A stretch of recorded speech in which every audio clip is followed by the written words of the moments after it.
जी नाजरीन, रुख करते हैं बिजनेस न्यूज का और आपको बताएं कि आलमी मार्केट में एक बार फिर तेल की कीमतों में तेजी देखी गई है, जिसकी बड़ी वजह अमेरिका के ईरान पर दोबारा हमले और आबने हुर्मुज के हवाले से पैदा होने वाले खदशात को करार दिया जा रहा है।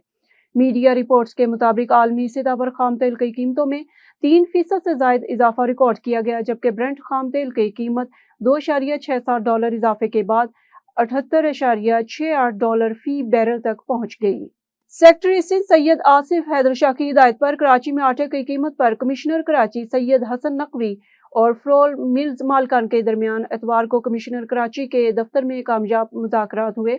मुज़ाकरात के बाद फ्लोर मिल्स मालकान ने एक्स मिल प्राइस में ₹8 फी किलो कमी का ऐलान किया, जिससे आटे की एक्स मिल प्राइस ₹133 से कम होकर ₹125 हो जाएगी।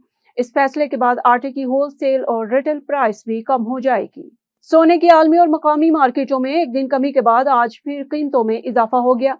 बैनुल-अक़वामी बिलियन मार्केट में आज हफ्ते के रोज फी औंस सोने की कीमत में $11 का इजाफा रिकॉर्ड होने से नई आलमी कीमत $4111 की सतह पर आ गई।